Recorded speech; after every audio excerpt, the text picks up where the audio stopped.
নমস্কার। যুক্তি তর্ক সঙ্গে অর্কই আপনাদের স্বাগত। আপনাদের সঙ্গে আমি অর্কপ্রভ সরকার।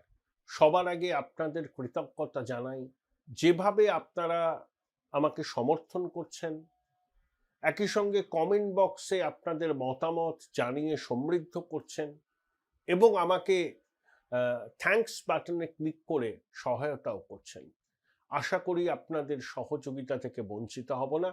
আপনারা যে ডিভাইসেই আমার অনুষ্ঠান দেখুন না কেন, সাবস্ক্রাইবার বাটনের পাশে থ্যাঙ্কস বাটন আছে, সেখানে ক্লিক করলেই সুপার থ্যাঙ্কস, আপনাদের সহযোগিতা সরাসরি আমার কাছে পৌঁছবে। দেখুন, পশ্চিমবঙ্গের মানুষ, যারা আমাদের মতো সাধারণ মানুষ, যারা চায়ের দোকানে আড্ডা মারেন, পাবলিক ট্রান্সপোর্ট অ্যাভেল করেন, কলেজ বিশ্ববিদ্যালয় সরকারি দপ্তরে যাতায়াত আছে, মাঝে মধ্যে লোকাল ট্রেনেও চড়েন, ওগুলোকে আমি মনে করি মানুষের মন বোঝার সেরা বিশ্ববিদ্যালয়। সেই বিশ্ববিদ্যালয়ের সঙ্গে যুক্ত মানুষ কি বলছেন? দাদা, পরিবর্তন হবে তো? আসলে বাংলায় পরিবর্তন হতে সময় নেয়।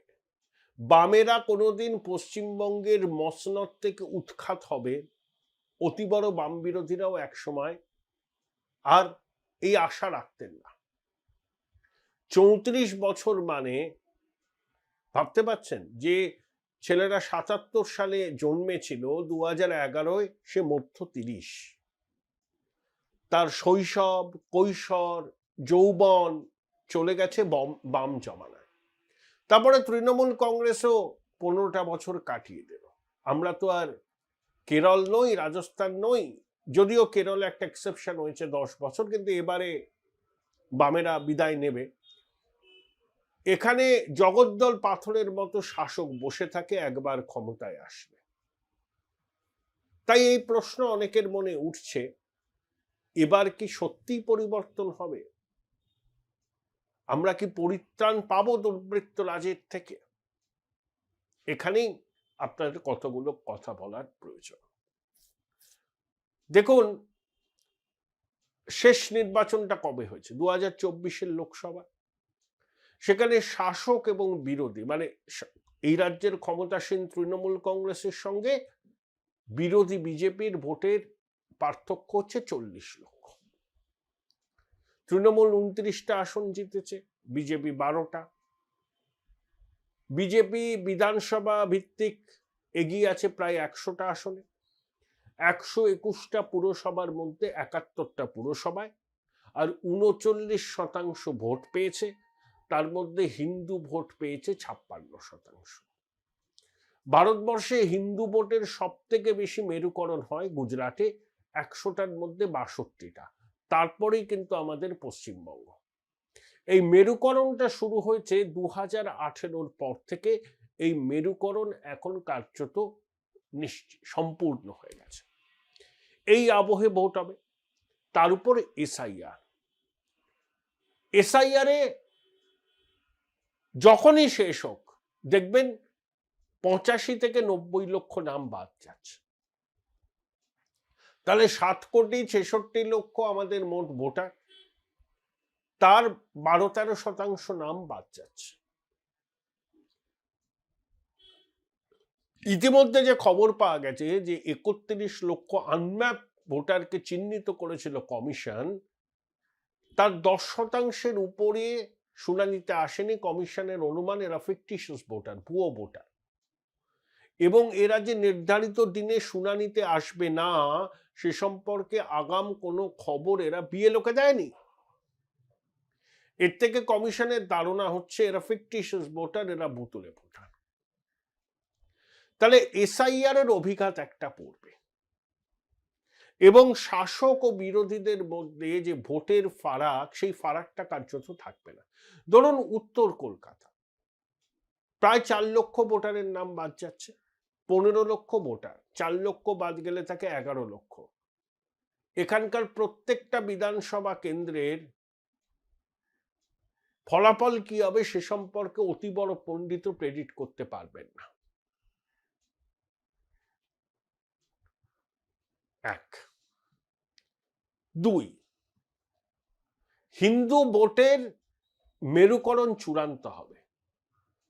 100-র মধ্যে 65টা থেকে 66টা হিন্দু ভোট বিজেপি পাবে, এবং তাতে ক্ষমতায় আসতে গেলে যে ক্রিটিক্যাল মাসের দরকার, সেই ক্রিটিক্যাল মাস বিজেপি জোগাড় করে নিতে পারবে। 3, ইডির ডিরেক্টর সফর করে গেছেন কলকাতায়, তার জন্য জেট ক্যাটেগরির নিরাপত্তা দেয়া হয়েছিল। কয়লা পাচার, আইপ্যাক সংক্রান্ত তদন্তের অগ্রগতি কি হয়েছে সে সম্পর্কে তিনি তথ্য নিয়েছেন, নিজের মত জানিয়েছেন। আইনজীবীরা ছিলেন, সিবিআই এর ডিআইজি পদমর্যাদার অফিসার ছিলেন, সিআরপিএফ এর লোকজন ছিলেন। ইতিমধ্যে আইপ্যাকের দিল্লি অফিসে তল্লাশির পর ইডি একজন কর্মীর, মিস্টার মেহতা, তার মোবাইল বাজেয়াপ্ত করে। তিনি সুপ্রিম কোর্টে গিয়েছিলেন প্রধান বিচারপতির এজলাসে, তার মোবাইলটা যেন ইডি না খোলে, সুপ্রিম কোর্ট নস্যাৎ করে দিয়েছে। আবার ইন্ডিয়ান এক্সপ্রেসে খবর প্রকাশিত হয়েছিল যে অস্তিত্বহীন কোম্পানির থেকে আইপ্যাক 13 কোটি টাকার মতো আনসিকিউরড লোন নিয়েছে, এটাও ইডির নজরে। যা খবর পাচ্ছি, আইপ্যাকের শীর্ষ কর্তাদের ইডি তলব করবে, সম্ভবত গ্রেপ্তারও করবে।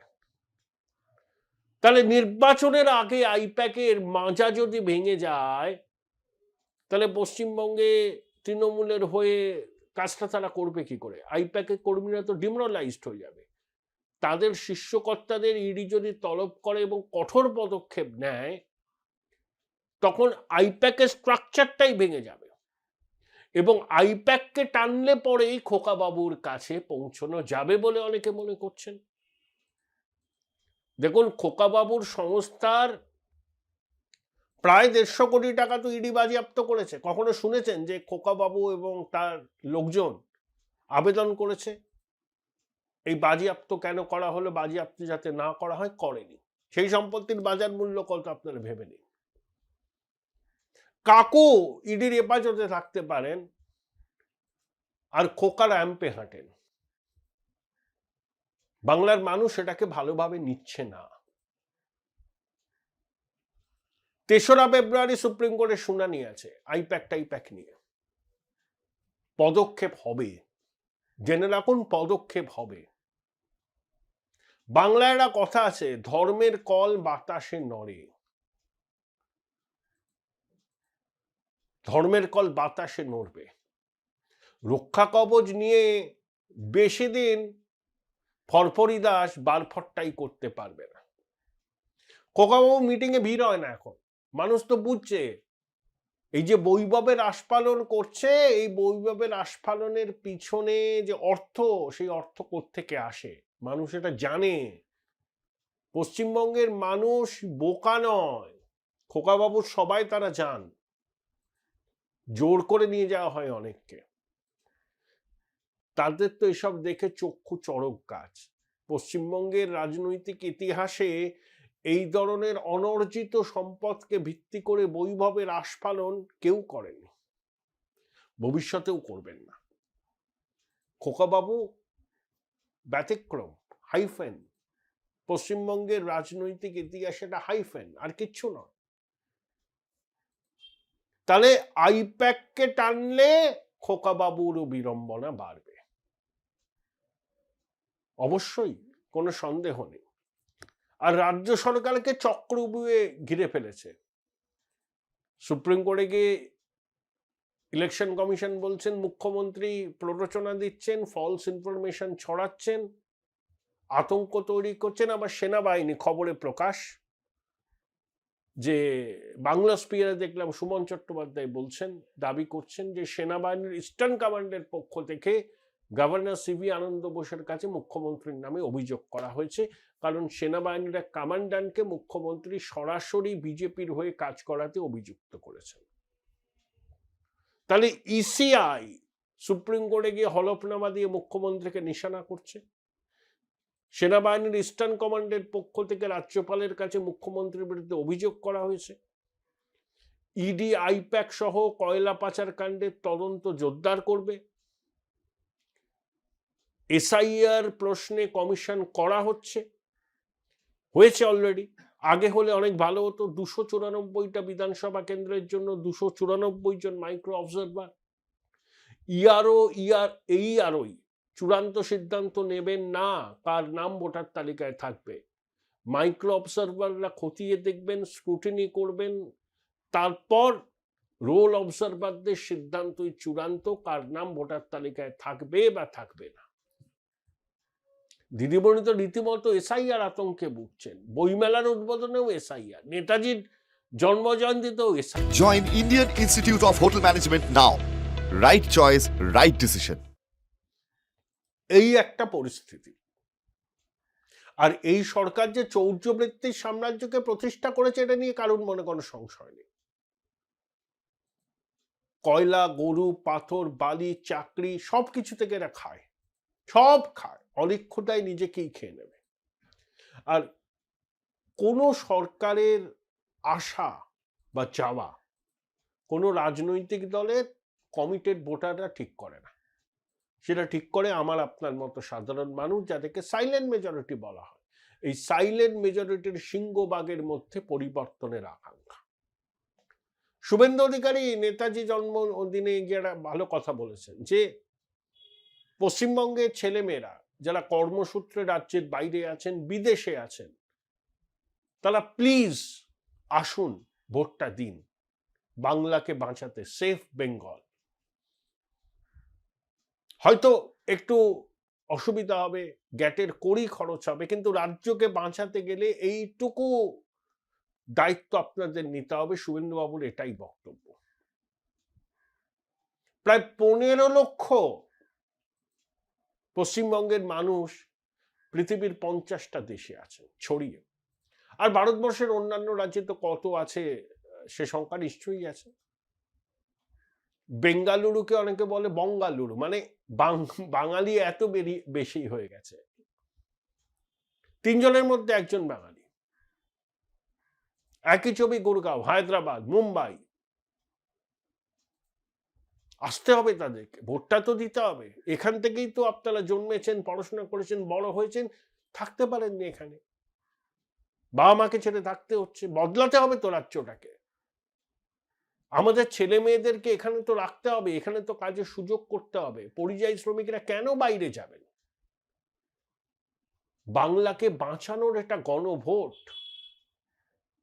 মানুষকে ঠিক করতে হবে, চৌর্যবৃত্তির সাম্রাজ্যকে আপনারা রেখে দেবেন, নাকি একটা রাষ্ট্রবাদী সরকার তৈরি করবেন, ন্যাশনাল মেনস্ট্রিমের সঙ্গে নিজেদের যুক্ত করবেন। পশ্চিমবঙ্গের মানুষ 77 সাল থেকে 2026 পর্যন্ত কখনো ন্যাশনাল মেনস্ট্রিমের সঙ্গে যুক্ত হয়নি। সবসময় কেন্দ্রের বঞ্চনা, কেন্দ্র বিরোধী অবস্থান নিয়েছে। আর যারা কেন্দ্রের সঙ্গে সুসম্পর্ক রেখে চলেছে তারা এগিয়ে গেছে। নবীন বাবু এনডিএ জোটে ছিলেন না, কিন্তু ঝগড়া করতেন না। আর বঙ্গেশ্বরী মানসিকতাটাই হচ্ছে ঝগড়া। তার পরিণাম কি? ঈশ্বর পরিত্যক্ত বঙ্গদেশ ছাড়ে। শিল্পপতিরা বিনিয়োগের প্রতিশ্রুতি দেন, বিনিয়োগটা করেন না। উড়িষ্যা 1 লক্ষ কোটি টাকার বিনিয়োগ শুধু পশ্চিমবঙ্গ থেকে নিয়ে গেল। পশ্চিমবঙ্গের শিল্পপতিরা রাজস্থানে বিনিয়োগ করছেন, ভাবুন।